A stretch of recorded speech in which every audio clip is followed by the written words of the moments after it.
तीर और आज के जोर का जोड़ में भी बात होगी वर्ल्ड कप के हवाले से ही। शाहीन जो है वो भारत पहुंच चुके हैं और हमने ये देखा कि कितनी फॉलोइंग है जो हमारे सुपरस्टार्स हैं। जब वो भारत पहुंचे तो कितनी बड़ी तादाद में भारतीय अवाम वो बाहर निकली और किस खूबसूरत अंदाज में उनका इस्तकबाल किया गया, किस तरीके से जब वो वहाँ पर एयरपोर्ट पहुंचे, उसके बाद होटल पर पहुंचे, उनका शानदार जो इस्तकबाल था। वहाँ पर जो फैंस थे बड़ी तादाद में सिर्फ एक झलक देखने के लिए बेताब थे। इतनी बड़ी तादाद एयरपोर्ट पर हमने देखी कि वो हमारे जो सितारे वहाँ पर पहुंचे हैं, बाबर आजम को बार बार आवाज़ें दे रहे थे, उसके बाद हारिस रऊफ की तारीफ़ें कर रहे थे और हमारे जो खिलाड़ी हैं उनके गेम से तो मुतासिर हैं लेकिन उनके स्टाइल से भी बड़े वो मुतासिर दिखाई दिए। उन्होंने कहा कि हारिस रऊफ अरे भाई क्या लग रहा है। तो ये वो सारी बातें हैं और हमारी जो टीम की तैयारियां हैं, वार्म अप मैच कल हमारी टीम ने खेलना है और न्यूजीलैंड के साथ जो है वो कल हमारा पहला मैच होगा। वार्म अप गेम है। अपनी तमाम जो खामियां हैं जिनका जिक्र बाबर आजम ने अपनी प्रेस कॉन्फ्रेंस में किया था, वो खामियां दूर करने का वक्त है। ये दो हमारे वार्म अप मैचेस हैं, इन्हीं मैचेस में हमें खामियां दूर करनी है। तो आज इन्हीं सारी चीज़ों के ऊपर बात करेंगे। कैसा इस्तकबाल रहा, क्या गेम प्लान होना चाहिए, क्या स्ट्रेटेजी होनी चाहिए और क्या प्लेइंग हमारा जो कॉम्बिनेशन है वो होना चाहिए। हमारे साथ national women cricketer Iram Javed मौजूद हैं, उन्हें खुशामदीद कहते हैं। Iram, thank you for joining us, welcome to the show. और इसके साथ साथ हाफिज़ इमरान भी हमें ज्वाइन कर चुके हैं, क्रिकेट एनालिस्ट हैं। हाफिज़, अस्सलाम वालेकुम, बहुत शुक्रिया ज्वाइनिंग। वालेकुम अस्सलाम, बहुत शुक्रिया आपका। और जी अब जो हमारी डिस्कशन है, गुफ्तगू है, वो यहीं से हम लोग आगे बढ़ाते हैं। इरम, पहले तो मैंने जो इंट्रो में बात की कि ये होता है जो स्टारडम है और क्या खूबसूरत स्टारडम है, वो स्टारडम भी हम लोगों ने देखा।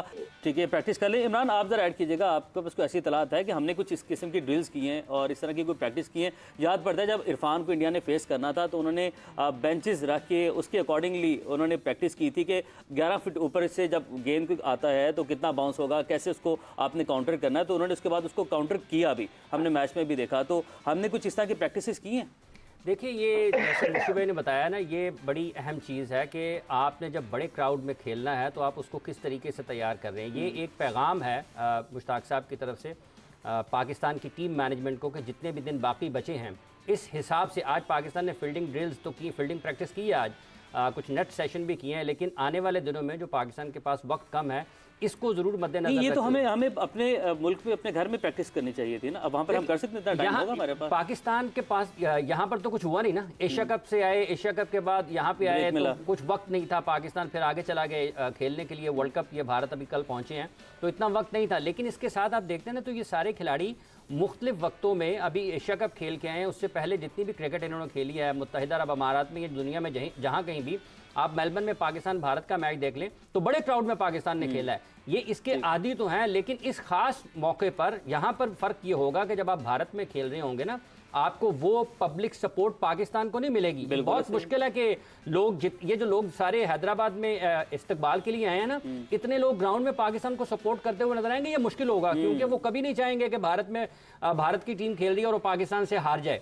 तो ये जो सपोर्ट है ये बाहर की हद तक, वो चूंकि पाकिस्तानी खिलाड़ियों को लोग प्यार करते हैं, उनसे मोहब्बत करते हैं, उनसे बहुत ज़्यादा पसंदीदगी है उनकी। लेकिन जब वो मैदान में जाएंगे, आपको याद होगा कि जब 96 में पाकिस्तान और भारत का क्वार्टर फाइनल था, जब सईद अनवर और आमिर सुहेल ने भारतीय बॉलर्स की पिटाई शुरू की थी तो स्टेडियम के क्या हालात थे। जब 1999 में सकलैन मुश्ताक ने आउट किए थे और जब एक बिल्कुल हारे हुए मैच पाकिस्तान ने जीते थे, उस वक्त स्टेडियम में क्या हालात थे। और फिर जब शोएब अख्तर ने राहुल द्रविड़ और तेंदुलकर को यके बाद दीगरे 2 गेंदों पर मुसलसल आउट किया था तो स्टेडियम में क्या हालात थे। वो पिन ड्रॉप साइलेंस थे। यही जो बात है, जो हम एडवांटेज की बात कर रहे हैं कि क्राउड का एडवांटेज है, कल जैसे कि मुशी भाई भी बात कर रहे थे कि वो डिसएडवांटेज भी हो सकता है क्योंकि अगर आपकी एक विकेट गिरती है, जो पिन ड्रॉप साइलेंस है, वो आपकी टीम को मजीद प्रेशर में भी डाल सकती है। ये काउंटर भी तो हो सकता है ना, ये हमें फायदा भी दे सकता है। बिल्कुल एक हिसाब से अच्छा है कि जब देखें ऐसा बिल्कुल ठीक है, लेकिन कुछ ऐसे लोग होंगे जो स्टिल पाकिस्तान को सपोर्ट कर रहे होंगे उस वक्त, बिल्कुल कर रहे होंगे। ये तो हमने इसका देख लिया ना कल। हाँ, बिल्कुल।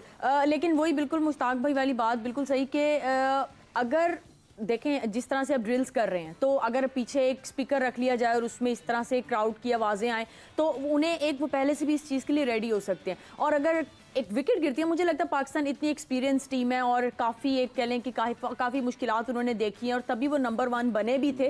बेशक अभी कह लें कि अभी थोड़ा सा हम नीचे आ गए हैं, लेकिन हम दोबारा नंबर 1 बनेंगे इंशाल्लाह। तो मुझे लगता है कि हमारी टीम इतनी अभी कह लें कि हल्की नहीं है कि इस चीज़ को ज़्यादा फेस करेगी। अगर एक विकेट गिरेगी तो बिल्कुल परेशानी आ जाएगी टीम पर, ऐसा नहीं है। हमारे बहुत अच्छे बैटर्स हैं, बेशक बिग इवेंट है और पहली बार खेलेंगे, लेकिन हमारी जो है कह लें कि दुआएँ उनके साथ। दुआएं उनके साथ है। मुश्ताक भाई, ये जो हमने पहली बार इंडिया में खेलना है, पूरी टीम जो है वो इंडिया में जाएगी, पहली बार खेलेगी, इसके ऊपर बड़ी डिबेट हो रही है, बड़ी बात हो रही है, लेकिन एज प्रोफेशनल जो है आप इसको कैसे देखते हैं, इस चीज़ को कैसा समझते हैं? जब एक खिलाड़ी आता है, वो डेब्यू करता है, उसका पहला मैच है, उसके बाद कुछ देर वो खेलता है, फिर ऑस्ट्रेलिया, साउथ अफ्रीका की कंडीशन में जाके वो पहली मरतबा खेलता है, लेकिन साथ एक्सपीरियंस उसके मौजूद होता है। ये एक चीज़ तो है कहीं ना कहीं, लेकिन प्लेयर्स क्या सोच रहे होंगे, उनके माइंड में क्या चल रहा होगा?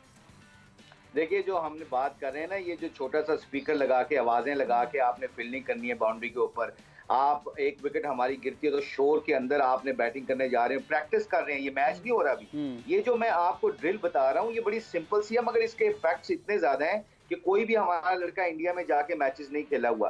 अब एक बंदा विकेट गिरी हुई है और शोर में जा रहा है, तो वो तो अपने प्रोसेस से निकल गया ना, उसके अंडर प्रेशर आपके प्रोसेस आप अपने प्रोसेस को भूल जाते हो। तो जब आप अपने प्रोसेस को याद करने के लिए कहते हैं ना, you sweat more in the nets, you will sweat less in the game. इसका मतलब क्या है कि जो आपने प्रैक्टिस की होती है ना, उसके ऊपर उसके अंडर प्रेशर वो प्रैक्टिस में आपको वो प्रैक्टिस जरूर मदद करती है। So coming back to your point कि जी इस मुश्किल इंडियन ग्राउंड्स हैं, जैसे आपने हाफिज साहब से ये क्वेश्चन कर रहे थे कि पाकिस्तान में क्यों नहीं करके गए। पाकिस्तान के ग्राउंड इंडिया के ग्राउंड बहुत करीब है। इंडिया के जो जंगला होता है ना, ग्राउंड के जो फैंस हैं वो बिल्कुल आपके सर के ऊपर चढ़े होते हैं, तो आपकी वो आपको बहुत टाइट रखते हैं, तो इसलिए जो वहां की प्रैक्टिस है ना वो वहीं पे सूट करेगी।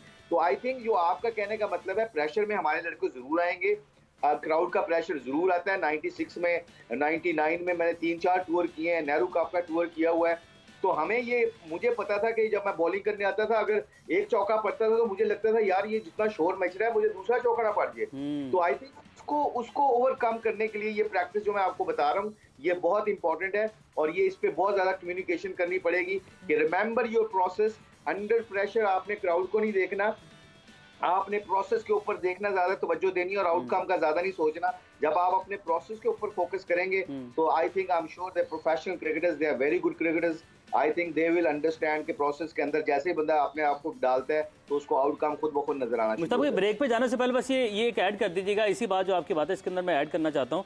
क्या इस हवाले से आपकी टीम मैनेजमेंट में या किसी प्लेयर से, कप्तान से कोई बात हुई है कि इस तरह की ड्रिल्स हमें करनी चाहिए, या किसी ने रब्ता किया आपसे कि हमें किस माइंडसेट के साथ जाना चाहिए, वहाँ पर मैदान में किस तरह उतरना चाहिए? टीम डायरेक्टर क्या सोच रहे होंगे, कोचिंग स्टाफ है, क्या इस तरफ जाते हुए दिखाई दे रहे हैं? क्योंकि अभी तक इस तरह की कोई हमें इन्फॉर्मेशन नहीं मिली किस तरह की प्रैक्टिस की जा रही है वहाँ पर। आई एम श्योर कि लड़कों से बात तो होती रहती है, they are very good cricketers, वो बहुत अच्छा पूछते भी हैं, बट वो हजरत अली रजी अल्लाह ताला को एक कॉल है कि अपना मशवरा तब तक ना दो जब तक कोई आपसे अपना मशवरा नहीं मांगता। तो हम पाकिस्तान टीम के लड़कों के लिए जब भी कोई बात करते हैं क्रिकेट की, ये तो मैं आपके इस प्रोग्राम के तवस्सुल से बता रहा हूँ, ये पैगाम पहुंच जाना चाहिए, और आई एम श्योर कि जो हमारे एक्स क्रिकेटर्स हैं वो जरूर इस बात पे फोकस करेंगे और जरूर पाकिस्तान के क्रिकेटर्स को ये मैं पैगाम